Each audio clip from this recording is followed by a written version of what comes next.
தன்னோட சின்ன வயசில் பெரும்பாலான பசங்க மாதிரியே ரஜினி ரசிகராக இருந்து பின்னால் இயக்குனர் சங்கர் அவர்களுடைய ஜென்டில்மேன் படம் மூலமாக ஒரு இயக்குனர் ரசிகராக மாறினவர் தான் இயக்குனர் அறிவழகன் அவர்கள். இந்த சம்பவங்கள் மூலமாக தன்னோட எதிர்கால சினிமா வாழ்க்கைக்கு அஸ்திவாரம் போட்ட அறிவழகன் அவர்கள் எம்ஜிஆர் ஃபிலிம் இன்ஸ்டிடியூட்டில் இயக்குனர் பாலச்சந்திரன் அவர்களுடைய இன்டர்வியூவில் தன்னுடைய சினிமா அறிவை வெளிக்காட்டியது விளைவாக இன்டர்வியூக்கு வந்த 100 பேர்லேருந்து 12 பேரில் ஒரு ஆளாக செலக்ட் ஆகிறாரு. எம்ஜிஆர் ஃபிலிம் இன்ஸ்டிடியூட்டில் அவருக்கு மிகப்பெரிய சினிமா அறிவும் அனுபவமும் கிடைச்சாலும் தன்னுடைய சினிமா கனவை ஏற்படுத்தின இயக்குனர் சங்கர் அவர்களுடைய அசிஸ்டண்டாக சேரணுங்கிறது தான் அவருடைய பிரதான நோக்கமாக இருந்தது.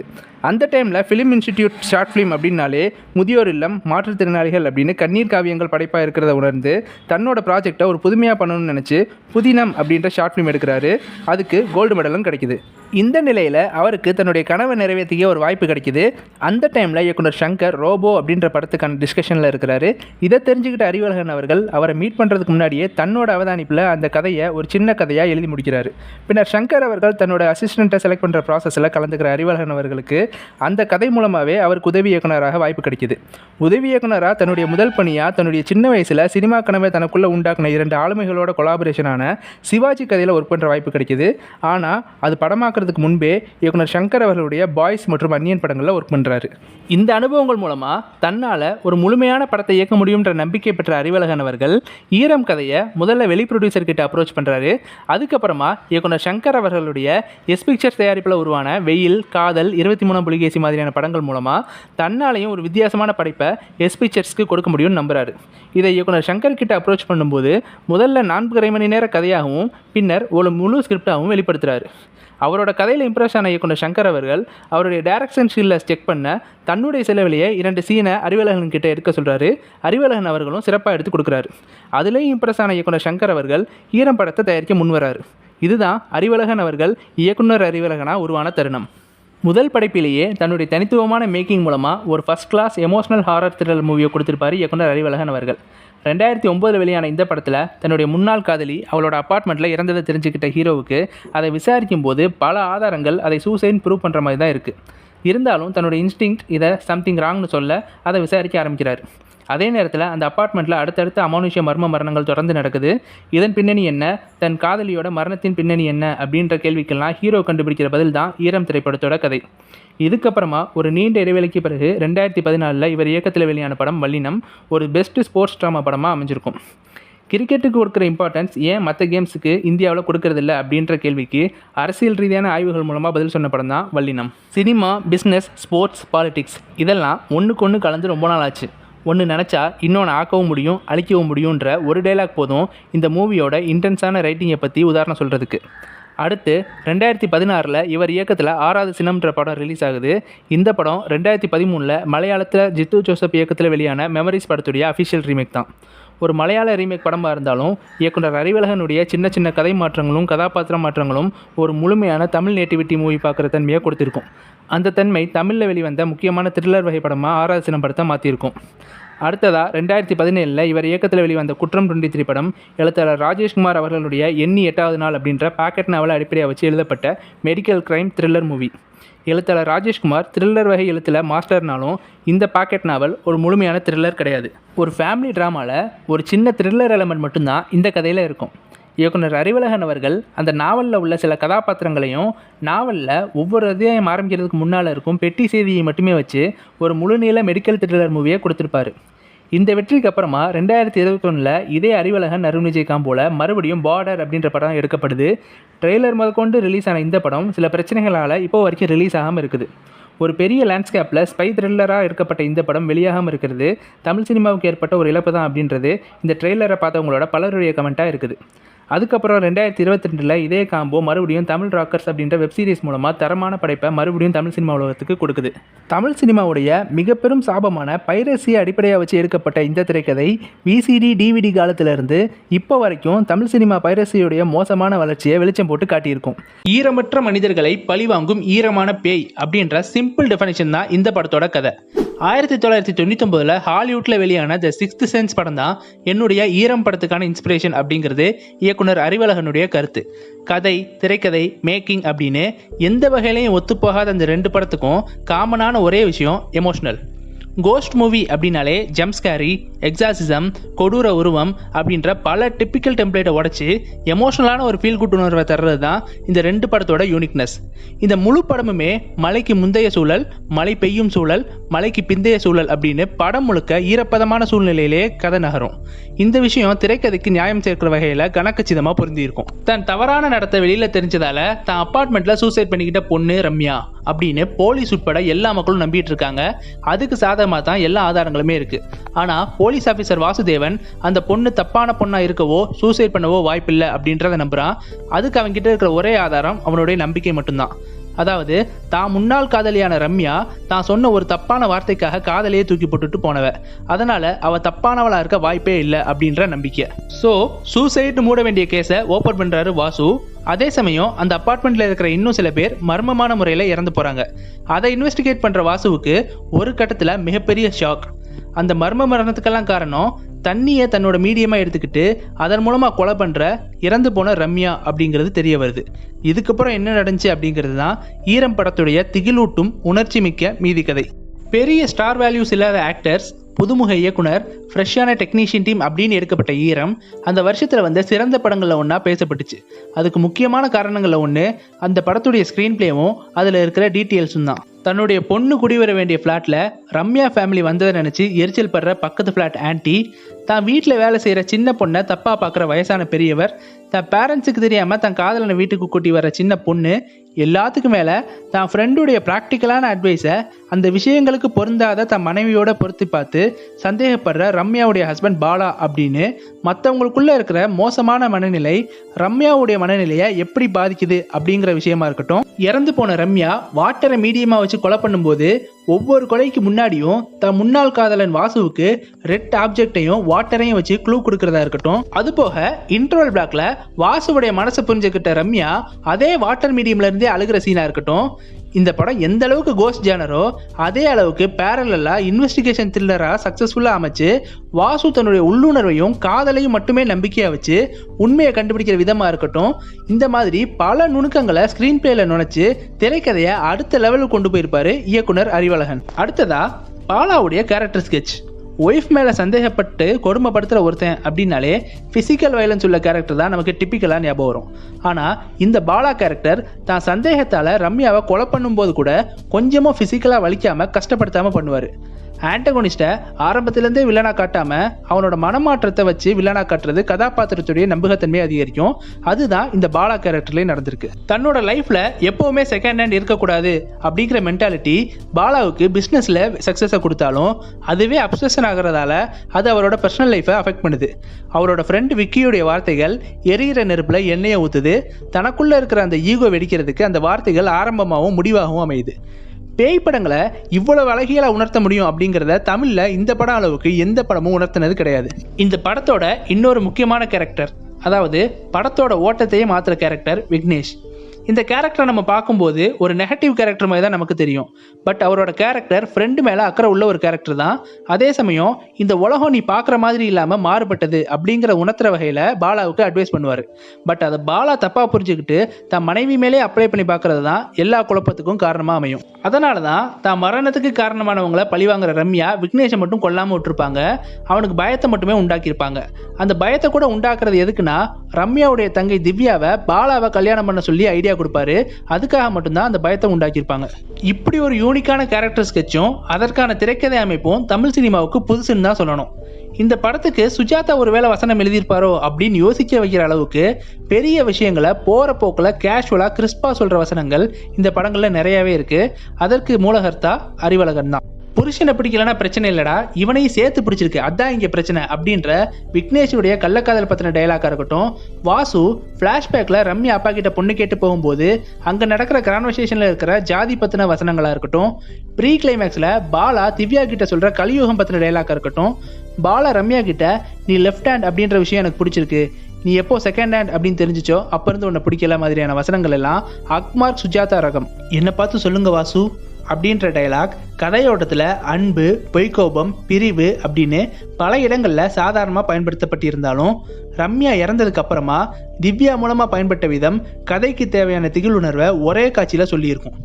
அதே மாதிரி ரம்யாவுடைய லெஃப்ட் ஹேண்ட் பழக்கமும் கதையில் பயன்படுத்தின விதம் அறிவலனுடைய புத்திசாலித்தனத்தை நமக்கு உணர்த்தியிருக்கும். டேப்பை பூட்டாமல் விட்டதால் ஒழுகி வர்ற தண்ணி, ட்ரைனேஜ், தியேட்டர் பாத்ரூம், தண்ணி லாரி, கடைசியாக மின்னல் அப்படின்னு தண்ணியை வெவ்வேறு சூழ்நிலையில் வெவ்வேறு வடிவத்தை பயன்படுத்தி ரம்யா கொலை பண்ணுறதா இருக்கட்டும், ஹைட்ரோபோபியா மூலமாக சின்ன பொண்ணையும் பயத்தின் மூலமாக விக்னேஷையும் மிரட்டுற சீனாக இருக்கட்டும், எதுவுமே கதையை விட்டு விலகாத அட்டகாசமான ஐடியாலஜியாக கதையோட பொருந்தி இருக்கும். எத்தனை பேரை கொலை பண்ணாலும் தாம் மேலே போடப்பட்ட பழி மாறாது அப்படிங்கிறத வாசுகிட்ட இருந்தும், நானா சொல்லாம ரம்யாவுடைய பழியை நீக்க முடியாது அப்படிங்கிறத பாலா கிட்ட இருந்தும் தெரிஞ்சுக்கிட்ட ரம்யா கிளைமேக்ஸ்ல பாலாவையே மீடியமா வச்சு உண்மையை சொல்ற விதமும், உண்மையை சொல்றது பாலா இல்ல ரம்யா அப்படிங்கிறத சின்ன உளறல் மூலமா கன்வே பண்ண விதமும் மொத்த படைப்பாற்றலோட உச்சம் அப்படின்னு தான் சொல்லணும். படத்தோட மொத்த பிளாஷ்பேக்கையும் ஒரே அட்டம்ப்ட்ல அல்லது ஒரே பாயிண்ட் ஆஃப் வியூல சொல்லி முடிக்காம வாசு ரம்யாவுடைய காதல் காட்சிகளை வாசு பாயிண்ட் ஆஃப் வியூலையும், பாலா ரம்யாவுடைய கல்யாண வாழ்க்கையை ரம்யாவோட பாயிண்ட் ஆஃப் வியூலையும் சொல்லப்பட்டிருக்கிறது திரைக்கதையை மேலும் மெருகேற்றுறதுக்கான காரணியாக அமைஞ்சிருக்கும்.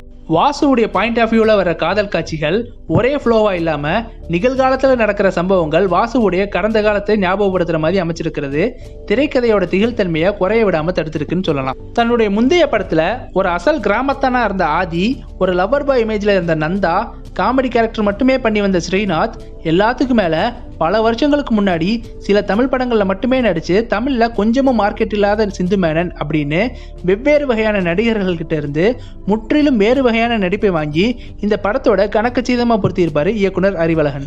ஆக்டர்ஸ் கிட்ட இருந்து மட்டும் இல்லாமல் ஒளிப்பதிவாளர் Manoj Paramahamsa, music director Thaman, editor Kishore அப்படின்னு டெக்னீஷியன் கிட்ட இருந்தும் அவர் வாங்கின வேலையும் அதற்கு அவங்க கிட்ட இருந்து கிடைச்ச ஒத்துழைப்பும் தான் இதை ஒரு எவர் கிரீன் படமாக மாத்துச்சுன்னு சொல்லலாம். குறிப்பாக சினிமாட்டோகிராஃபர் மனோஜுடைய உழைப்பு அக்னி வெயிலில் இந்த படத்தை பார்த்தாலும் படத்தோட குளுமையை ஆடியன்ஸுக்கு கடத்துற வகையில் தான் அமைஞ்சிருக்கும். இந்திய சினிமாவில் ஸ்போர்ட்ஸ் ஜானரில் வர்ற படங்களை வகைப்படுத்தினா பெரும்பாலும் ஒரே கேமில் இருக்கிற ரெண்டு ஸ்போர்ட்ஸ் மேனுக்குள்ளே இருக்கிற கான்ஃப்ளிக்டை சொல்கிற படங்கள், ஒரே கேமில் இருக்கிற ரெண்டு ஸ்போர்ட்ஸ் டீமுக்குள்ளே இருக்கிற கான்ஃப்ளிக்டை சொல்கிற படங்கள், ஒரு ஸ்போர்ட்ஸ் மேனுடைய தனிப்பட்ட வளர்ச்சியை சொல்கிற படங்கள், இதெல்லாம் போக ஒரு தோத்து போன ஸ்போர்ட்ஸ் மேன் இன்னொரு ஸ்போர்ட்ஸ் மேனை வெற்றியடைய வைக்கிற மாதிரியான படங்கள், இந்த மாதிரியான கேட்டகரியில தான் ஸ்போர்ட்ஸ் படங்கள் திரைக்கதை அமைக்கப்பட்டிருக்கும். ஆனால் இந்த பேசிக் கண்டென்ட்லேயே வித்தியாசப்படுத்தி வல்லினம் திரைக்கதை தனித்துவமாக அமைக்கப்பட்டிருக்கும். கிரிக்கெட்டுக்கு கொடுக்குற இம்பார்ட்டன்ஸை இந்தியாவில் மற்ற கேம்ஸ்க்கு கொடுக்கப்படலை அப்படின்ற கான்செப்டை மையமாக வச்சு கிரிக்கெட் வெர்சஸ் பேஸ்கெட் பால் அப்படின்ற வகையில் திரைக்கதை அமைக்கப்பட்டிருக்கும். இயக்குனர் மணிரத்னம் அவர்களுடைய பம்பாய் படத்தில் மெயின் கான்செப்டான ஹிந்து முஸ்லீம் கலவரத்தை காட்டுறதுக்கு முன்னாடி தமிழ்நாட்டில் இருக்கிற ஒரு சின்ன கிராமத்தில் அந்த கான்செப்டுக்கான ஃபோர்ஷேடோ அற்புதமாக அமைக்கப்பட்டிருக்கும். அந்த வகையில் வல்லினம் படத்தில் பேஸ்கெட் பால் பற்றின படம் அப்படின்னு ஒன்று Indian basketball team, Tamil Nadu basketball team அப்படின்னு எல்லாம் கதைக்களம் அமைக்காம காலேஜ் பேக்ரவுண்டில் அமைக்கப்பட்டது ஆடியன்ஸை திரைக்கதையோட கனெக்டடாக வைக்கிறதுக்கு பெரிய அளவில் உதவி இருக்கும். இந்த படத்தில் கிருஷ்ணா அப்படின்ற புரோட்டகனிஸ்டுடைய கேரக்டர் ஸ்கெட்ச் இன்டர்னலாகவும் எக்ஸ்டர்னலாகவும் தெளிவாக வடிவமைக்கப்பட்டிருக்கும். பேஸ்கெட் பால் அச்சீவ் பண்றது எக்ஸ்டர்னல் ஜேர்னி அமைக்கப்பட்டிருந்தாலும் தன்னோட ஃப்ரெண்டு சிவா பேஸ்கெட் பால் விளையாடிட்டு இருக்கும் போது ஆக்சிடென்டலா இறந்து போக அதுக்கு தான் காரணம் அப்படின்ற குற்ற உணர்ச்சி கிருஷ்ணாவை பெருசா தாக்குது. அதுல இருந்து வெளியே வர முடியாம தவிக்கிறான். அதனால தன்னோட பேஷனான பேஸ்கெட் பாலை விட்டு வெளியில வர்றான்.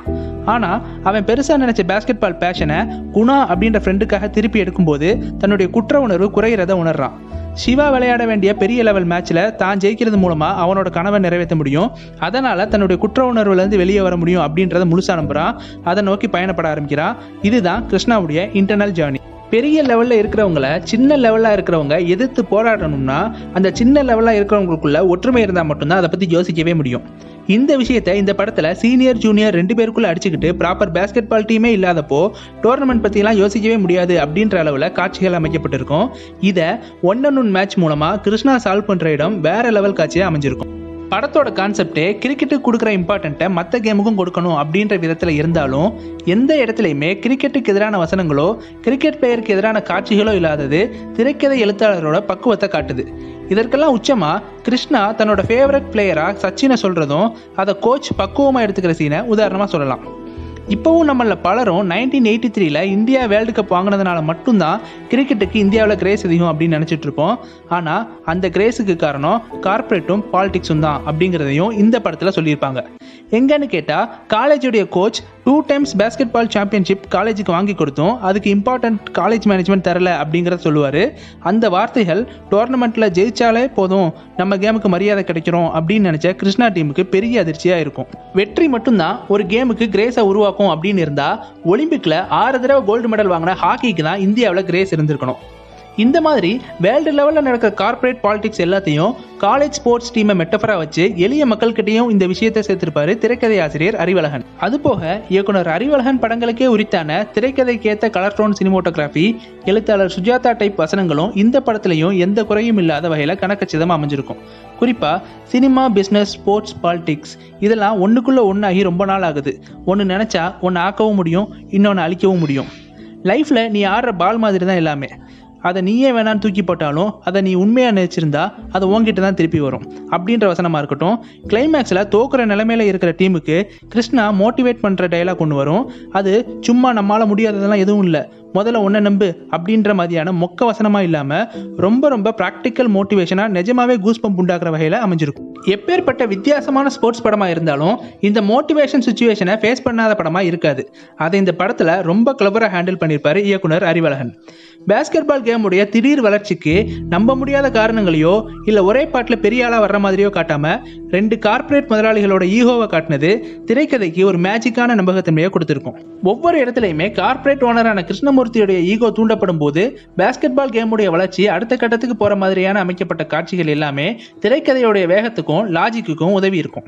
இந்த படத்தில் அங்கங்கே யூஸ் பண்ணியிருக்கிற மகாபாரத ரெஃபரன்ஸும் ரசிக்கிற வகையில் அமைக்கப்பட்டிருக்கும். படத்தில் ஒரு டைமில் கிருஷ்ணாவுடைய டீமை ஒருத்தவங்க பஞ்சபாண்டவாஸ் அப்படின்னு கூப்பிடுறதுல தொடங்கி கிரிக்கெட்டர் வம்சியை கிருஷ்ணா சகுனி அப்படின்னு கூப்பிடுறது, கிளைமேக்ஸில் லாஸ்ட் ரவுண்டுக்கு முன்னாடி டீம் ப்ராமிஸ் எடுக்கும்போது பாண்டவர்களுடைய ரெஃபரன்ஸ் வர்றது, அதில் குறிப்பாக நகுலன்ற பேர் வரும்போது கிருஷ்ணாவுடைய ரியல் நேமான நகுலனோட பொருந்துறது அப்படின்னு பல வகையில் கனெக்ட் ஆகியிருக்கும்.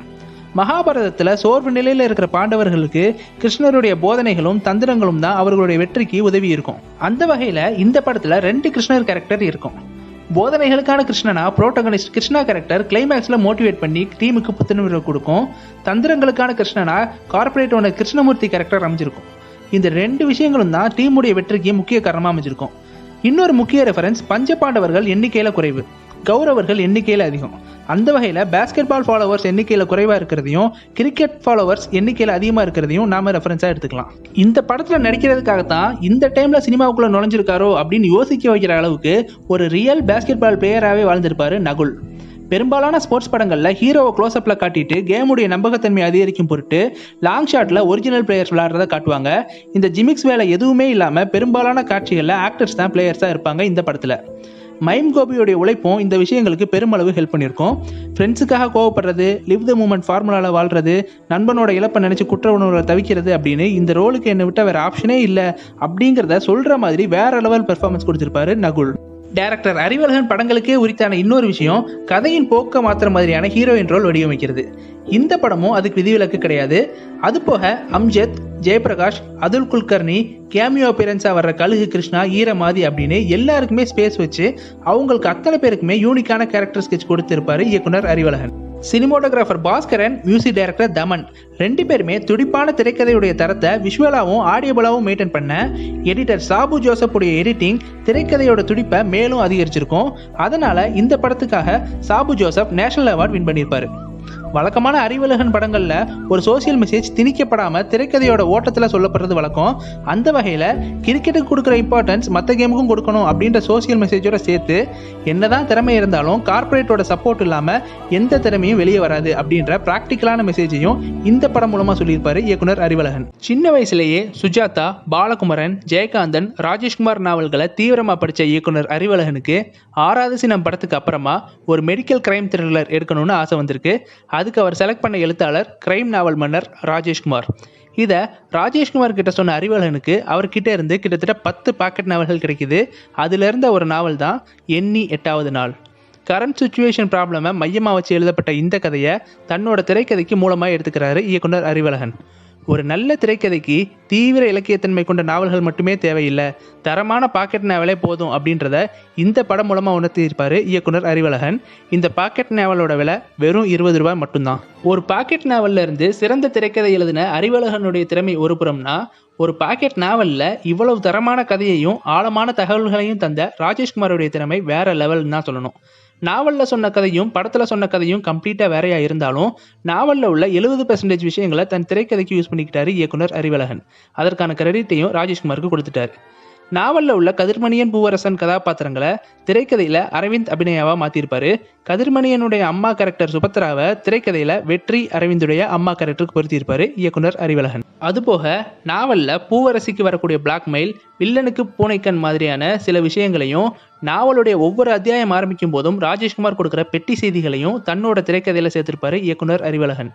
அமெரிக்கா உட்பட பல வெளிநாடுகளில் ரொம்ப சாதாரணமாகவும், இந்தியாவில் குறிப்பாக தமிழ்நாட்டில் ரொம்ப சென்சிட்டிவாகவும் பார்க்கப்படுற செயற்கை கருத்தரித்தல் முறையை மையமாக வச்சு வெளிவந்த ஒயிட் காலர் கிரைம், அதாவது மெடிக்கல் கிரைம் த்ரில்லர் படம் தான் குற்றம் 23. ஒரு கட்டத்துக்கு மெடிக்கல் சயின்ஸ் வளரும்போது அந்த கட்டத்தில் அது மெடிக்கல் கிரைமாகவும் மாறுது.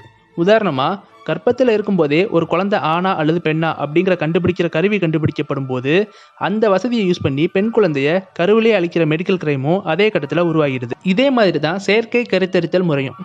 ரொம்ப வருஷமாக குழந்தையே இல்லாத தம்பதிகளுக்கு ஆர்டிஃபிஷியல் இன்செமினேஷன் முறை மூலமாக உயிரணுக்களை பெண்ணோட கர்ப்பப்பைக்குள்ளே செயற்கையாக செலுத்தி குழந்தையை உருவாக்குற முறை.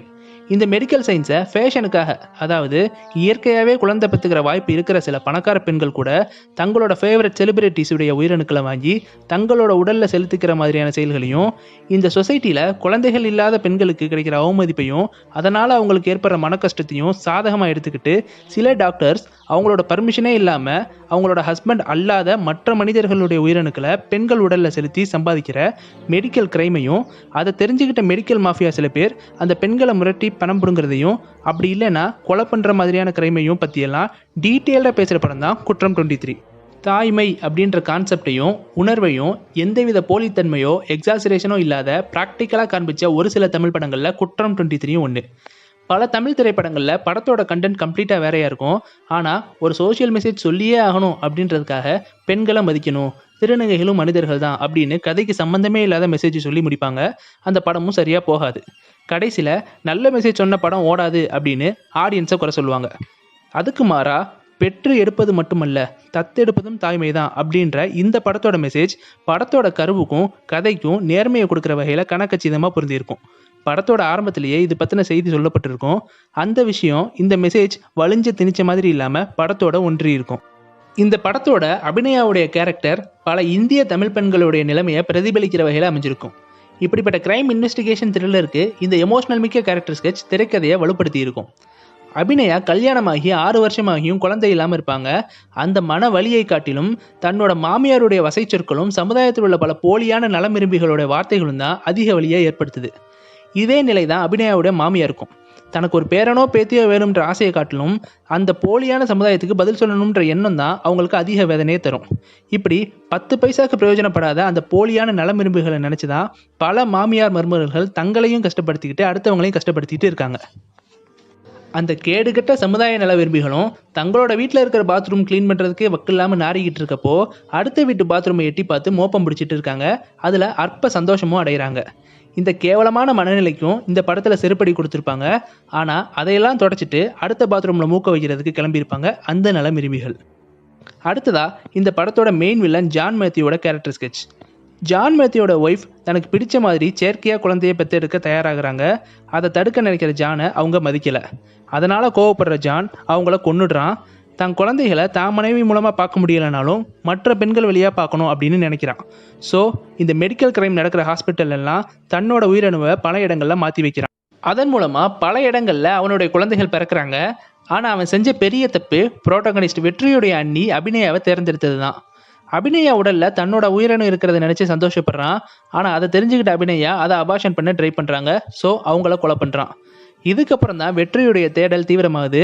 தன்னுடைய அண்ணி மாதிரியே நிறைய பேருக்கு இது நடந்திருக்கு அப்படிங்கிறத கண்டுபிடிக்கிறாரு. ஜானை கொஞ்சம் கொஞ்சமாக நெருங்கி கொலை பண்ணுறாரு. ஸோ இவ்வளோ பெரிய கிரைமை பணத்துக்காக இல்லாமல் எமோஷனலுக்காக மட்டுமே பண்ணுற வில்லன் தமிழ் சினிமாவில் புதுமைகளில் ஒன்று. கௌதம் மேனன் படங்களுக்கு அப்புறமா இந்த படத்தில் தான் இண்டோரில் வர்ற சண்டை காட்சி அற்புதமாக காட்சிப்படுத்தப்பட்டிருக்கும். வெற்றிக்கும் கௌரவுக்கும் நடக்கிற சண்டை காட்சி தான் அது. இந்த காட்சிக்கு சொந்தக்காரர் ஸ்டன் மாஸ்டர் சில்வா.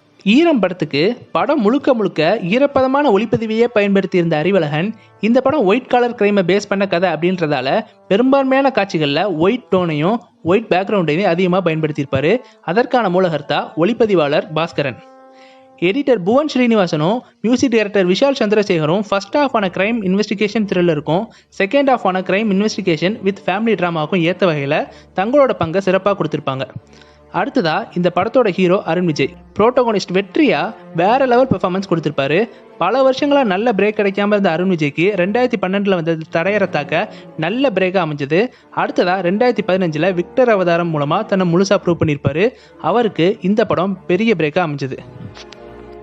எல்லாரும் டிப்பிக்கலாக இன்வெஸ்டிகேட் பண்ணுற அதே விஷயத்த இன்னும் மைன்யூட்டாக இன்வெஸ்டிகேட் பண்ணுறது, சின்ன சின்ன க்ளூவை வச்சு மற்றவங்க யோசிக்காத பாயிண்ட் ஆஃப் வியூவில் மூவ் ஆகுறது, எப்பயோ நடந்த விஷயங்கள் வெவ்வேறு விஷயங்கள் அப்படின்னு பல விஷயங்களை ஒரே பாயிண்டில் வச்சு யோசிக்கிறதுன்னு டைரக்டர் அறிவழகனுடைய திரைக்கதை மூளைக்கும், அன்னியுடைய எமோஷனலை புரிஞ்சுக்கிறது, தென்றலுடைய அளவான காதல் காட்சிகள், அன்னியுடைய இறப்புக்கு அப்புறமா அம்மா மேலேயும் சமுதாயத்தின் மேலேயும் அவர் வெளிப்படுத்துகிற கோவம் அப்படின்னு இயக்குனர் அறிவழகனுடைய திரைக்கதை இதயத்துக்கும் முழு உருவம் கொடுத்துருப்பாரு புரோட்டகனிஸ்ட் வெற்றி.